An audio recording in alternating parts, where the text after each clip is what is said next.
ससुराल की रोटी इतनी आसान नहीं। सारा की उम्र बस 21 साल की थी जब उसकी शादी हुई। उसका ग्रेजुएशन का लास्ट ईयर था। शादी उसने इसी शर्त पर की थी कि उसे ग्रेजुएशन कंप्लीट करने दी जाए। उसे पढ़ने का बड़ा शौक था, पर अच्छा रिश्ता मिलते ही पापा ने एक न सुनी। अर्श ने यूके से अपनी पोस्ट ग्रेजुएट कंप्लीट करके अपना बिजनेस संभाला था। शुरू शुरू में वो सारा को बिल्कुल अच्छा नहीं लगता था। कितनी बार उसने अपने पापा मम्मा से कहा कि लड़का बिल्कुल हंसता बोलता नहीं है, पर पापा ने लड़का बहुत सोबर है, रिजर्व है, यह कहकर उसकी बात टाल दी। जैसे तैसे करके उसकी शादी हो गई, पर पढ़ाई के सिलसिले में उसको अक्सर कॉलेज जाना पड़ता था और फिर आए दिन मायके भी रुकना पड़ता, जिसकी वजह से घर में सास और ननद आए दिन तमाशा खड़ा करती थी। जब जब वह मायके जाती थी तब उसके आने के 1-2 दिन पहले काम वाली को निकाल दिया जाता था, जिसकी वजह से घर वापस आने पर पूरा काम उसे करना पड़ता था। वह बहुत थक जाती थी और रोज़ शाम को खाना खाकर अपने मोबाइल और टीवी में बिजी हो जाते थे।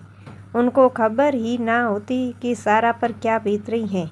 कितनी बार तो सारा रात में खाना ही नहीं खाती थी, क्योंकि दिन भर के तानों से ही पेट भर जाता था।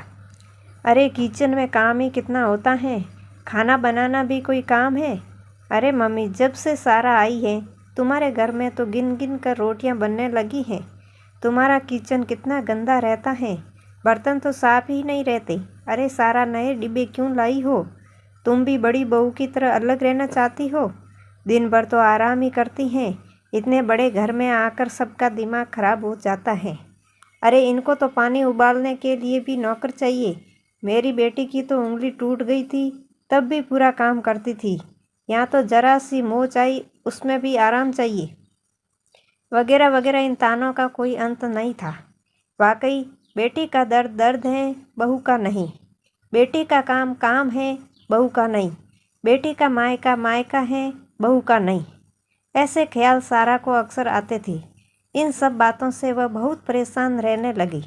एक दिन सारा ने अर्थ से कहा, अर्थ प्लीज़ मुझे कुछ साल दे दो एडजस्ट होने के लिए।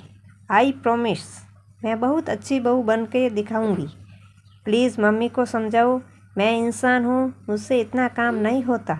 मम्मी हर चीज़ में मुझे टोकती हैं, मैं उनके हिसाब से काम करती हूँ तो बहुत थक जाती हूँ। ऊपर से कोई काम वाली नहीं लगाती कि थोड़ी हेल्प ही हो जाए। ऊपर से बातें सुनने को अलग मिलती। दिन भर आप तो रहते नहीं, मेरा दम घुटता है। यहाँ तक कि मेरा खाना भी देखा जाता है, मैं कितना खाती हूँ, रोटी खाती हूँ कि कितना चावल खाती हूँ। I need some time. हर बार की तरह अर्श का बस एक ही जवाब था, इग्नोर करो इनकी बातों को। आज तो अर्श की यह बात भी सारा के कानों में और दिल पर सुई की तरह चुभ रही थी और रात भर रोती रही। अर्श ने भी ध्यान नहीं दिया, वह आज भी बिना खाए सो गई थी। कभी अगर बीमारी में अर्श सारा के लिए सुबह का नाश्ता कमरे में ले आए तो मम्मी जी कहना ही नहीं भूलती, अरे अर्श, आजकल की बीवियाँ यही चाहती हैं, शोहरों से खिदमत कराना। सारा मन सोच कर रह जाती।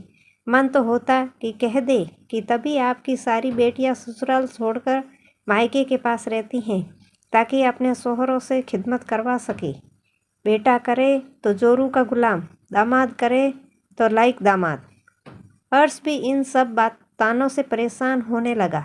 अब तो जब भी सारा की तबीयत खराब होती तो वह मायके छोड़ आता, क्योंकि ससुराल में तो कोई रोटी पूछने वाला भी नहीं था। अगर सारा की तबीयत खराब होने की वजह से मम्मी एक वक्त खाना बनाती तो 4 दिन तक सुनाती और बेटियां तो सारा के कमरे के बाहर बैठकर कहती, अरे मम्मी, या तुम्हारी उम्र है काम करने की? तुम्हारी ही बहू मज़े में है, खूब आराम कराओ उनको। सारा का मन किया कि निकल के कह दे, आज आपको काम दिख रहा है, जब मैं रोज़ पिसती हूँ तब आपको काम नहीं दिखता। तब मम्मी से नहीं कहती कि मम्मी एक काम वाली रख लो, सारा कितना काम करेगी। वैसे आप लोगों की सास की भी उम्र हो गई है, वहाँ जाकर काम करिए। मैं तो आज की बीमार पड़ी हूँ, मम्मी तो रोज़ बीमार रह रही है। पर यह सब वह नहीं कह पाती, बस खून के घूंट पीकर रह जाती। और इतना सब सुनने के बाद शायद ही किसी के हलक से निवाला उतरे। कितनी रातों सारा बिना खाने खाए ही सो जाती थी और कोई पूछने वाला भी नहीं होता। सच सिखाएं, वाकई ससुराल की रोटी बहुत मुश्किल होती है। Like share